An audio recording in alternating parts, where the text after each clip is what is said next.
gẹ́gẹ́ bí mo ṣe ń sọ fún yín lọ wípé Adé gbogbo obìnrin ni mọ́mì dáàdì báàdì mọ́mì dáàdì rẹ̀ sister brother dáàdì sister rẹ̀ àbí cousin ẹ̀ àbí cousin ẹ̀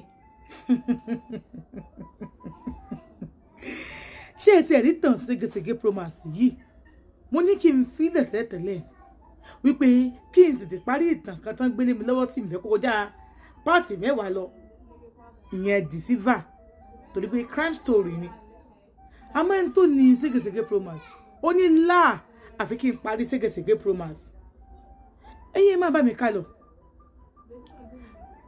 Adé ló pè mí pé ara òun ṣe bákan mo bá ní pé dandan ni kí n lọ bá mo bá gbéra mo lọ bá dé nígbà tí mo dọ́dọ̀ Adé ti sùn lọ mo bá mú fóònù ẹ̀ mo bẹ̀rẹ̀ sí ń pè mo bẹ̀rẹ̀ sí ń yẹ̀ wò mo fọwọ́ rẹ̀ ṣí ó kúkú ti sùn mo ti rẹ̀ tẹ́ olókàdá tó ń gbé mi lọ́gán sọ wípé I love this man well well o ṣe rí gbogbo ọkùnrin ní ọba sì nífẹ̀ẹ́ sí jù ó ń padà sí ọjọ́ fún mi bóyá àṣìṣe mi dẹ̀ ní o nítorí wípé ara àwọn tí wọ́n nífẹ̀ẹ́ sókun tó lè padà sí ọjọ́ fún mi ẹ má jẹ́ jẹ̀dá aláìsí ẹ jẹ́ sọ pé orí ẹlòmíì àti ṣeun nígbà tí màá ṣe fóònù ẹ̀ èmi ó ti pe obìnrin 6 kódà ọ̀rẹ́ rẹ̀ ló rán létí èmi nígbà tó sọ pé àgbo tó ń ra yẹn ń wọ́rí òun gara wọn ti dìde gbàgbọ́ ọ̀rẹ́ ẹ̀ ní kó pè mí náà pé náà ṣe ní kó fi àti ṣòwò dáa lórí mo dùn ún wò èmi ní ẹni ọkùnrin kò lọ́nà tó fọwọ́ gbárí mú ó ní bẹ́lẹ̀ yóò bá tiẹ̀ jayẹ ẹni àṣìjálẹ̀ ẹni bẹ́ẹ̀ ni mo ṣe rí èmi wà ní èmi wà ládé sọ wípé dáwọn ara mi ò balẹ̀ mọ́ òyì bẹ̀rẹ̀ sí ń kọ́ mi bó ṣe sùn yóò ṣe bíbí kí n mú nǹkan kí n dè mọ́ lórí àmọ́ kí mo fẹ́ ṣe sí kò sí tí mo fẹ́ ṣe sí nítorí pé ọ̀rọ̀ lọ̀rọ̀ rẹ olóòrò oko ọ̀rọ̀ lọ̀rọ̀ rẹ olóòrò odò bó o bá toko dé tó o tó dòde ṣe bíbẹ̀ náà ló bá ọmọkùnrin tí mò ń sọ yìí mo mà nífẹ̀ẹ́ rẹ̀ gan o tí n bá ní kí n bá jà èmi ni màá sọ pé I am done èmi náà ní padà wàá mọ̀ bẹ̀bẹ̀ nítorí ìfẹ́ tí mo ní sí i bẹ́ẹ̀ sì ni wọn ò fọkùnrin méjì lẹ́ẹ̀kan náà rí ẹ mọ̀ jẹ́ yín ra mi ọjọ́ náà mo kúrò nínú ilé rẹ̀ ní àárọ̀ ọjọ́ kejì nígbà tó di bí ọwọ́ ọ̀dájí ẹ jẹ́ n sọ yún fún yín ó fọwọ́ pa mí lára ó tún fẹ́ bá mi lájọṣepọ̀ lẹ́yìn ìgbà tó ṣe mí báṣabàṣa kílẹ̀ kó tó fi mí lẹ̀ mo gbà fún ó rí i pé mi ò fọwọ́ kó mọ́ra ó ní are you feeling pain nínú what happen are you not happy I am happy now you're not touching me you're not doing anything just because I am just a little bit weak should I remove it if you want to oh this is not you baby tell me did I do anything bad no àǹtí ṣeun mo fẹ́ sọ nǹkan tó ṣe fún mi àmọ́ tí n bá sọ tó bá di wàhálà èmi náà ní padà bẹ̀bẹ̀ baby are you hungry no I am fine okay hold me tight now okay I will mo ní láti fọwọ́ mi wò di ẹ̀ táìtì mo fọwọ́ mi dì mú bẹ́ẹ̀ ló ń kó bá sùn fún mi bí ẹni tí a lọ mú lórí àkìtàn ìtumọ̀ rẹ̀ ni pé bí olóṣó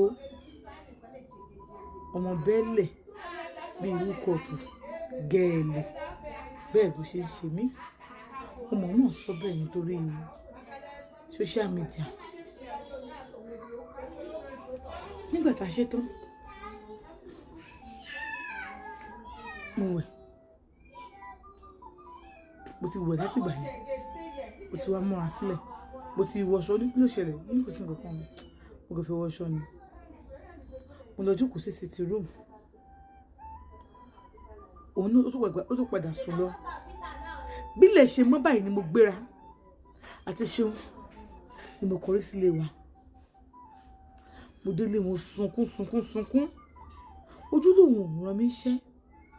Mo wá ń béèrè lọ́wọ́ ara mi pé kí ni mo ṣe gan-an tó fi jẹ́ wípé gbogbo nǹkan ò ṣe lọ bí mo ṣe fẹ́.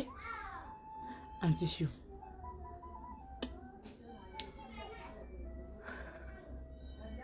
mo gbọ́ mẹ́sẹ̀jì tí mo gbà ní orí fóònù ẹ̀ nígbà tí ilẹ̀ mọ́ tí mo délé tí mo sunkún tán.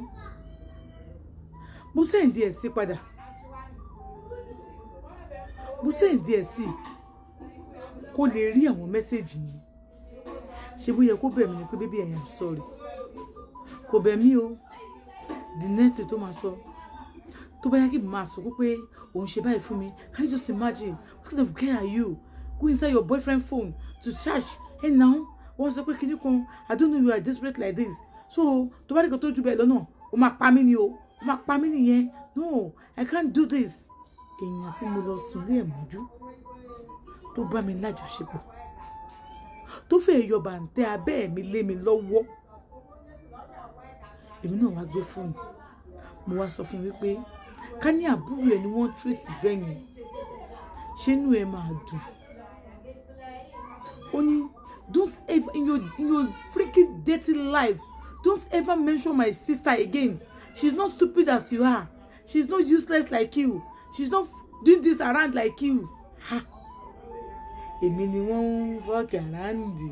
Èmi nígbà wo? Lásìkò wo? Who is there? Mo bá fọwọ́ lérò. Mo bá send message. Nígbà tó máa dọwọ́ ọ̀rọ̀ lé. Mo bá ti send message, baby I'm sorry. It's because I love you. I don't want to lose you. Baby I'm sorry. Baba ni, before I can hear anything from you, you have to call my sister and beg her. Your sister was not there when I'm talking to you. But you know, you have to do it.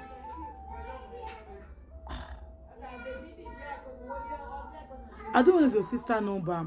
I will send it to you. Just tell her you are sorry. Once you forgive you, no problem. Ó fún mi number sister. Mo pe sister. Èmi àti sister jọ sọ̀rọ̀. Mo ní I said something to your brother and he said if I didn't beg you, he won't forgive me. What is it this time? Báwo ni sister my brother wọn ṣe máa fún àwọn èèyàn ní nọ́mbà wọn? You will be the third person. Girlfriend, the time wọn mọ̀ rí tó ní kó máa bẹ̀ wọn. I don't know anything about your relationship. Why me? Bísí ṣẹ̀ṣẹ̀ ní pé, do you want, gbà tí mò ń sọ̀rọ̀ tí mo ti bẹ̀rẹ̀ sí sunkún ló bá ní mo fẹ́ gbọ́ tọrọ. Brother òun ò ṣe ọkùnrin tóbìnrin máa ń kúlé lórí o. Bó ṣe wà yẹn, he has a lot of girlfriends. If you want to enjoy your life, stay away from him. Bí bẹ́ẹ̀ kọ́, you're just wasting your time. Kí ni tó sọ yìí fún mi? Bá tún bẹ̀rẹ̀ sí wú. Ó bá pè mí mo ti pe sister ẹ̀. Ó ní okay. Àǹtí Ṣeun, lẹ́yìn ìgbà yẹn mo tún gbọ́ bá mi lájọṣepọ̀. Ọ̀rọ̀ tí sister ẹ̀ sọ fún mi, bá tún sọ fún un. Inú ilé ni mo wà tí sister ẹ̀ ti pè mí. Ó ní so you no get secret like this. The time when you go cry, I no go dey there. Sister bá bẹ̀rẹ̀ sí sọ̀rọ̀. Wọ́n sọ fóò sí mi. Ọjọ́ yìí mo wá wò wípé kí láǹfààní relationship tí mo wà ń bẹ̀ gan. Kì í ṣe pé mò ń gbowó ń bẹ̀. Kì í ṣe pé bí ó ní nǹkan tó ń ṣe fún mi. Just for him to love me is a problem. Bí mo ṣe pàṣẹ fún jà lọ nìyẹn. Àǹtí Ṣeun, bí mo ṣe fàdé sílẹ̀ nìyẹn. Ó ń bọ̀.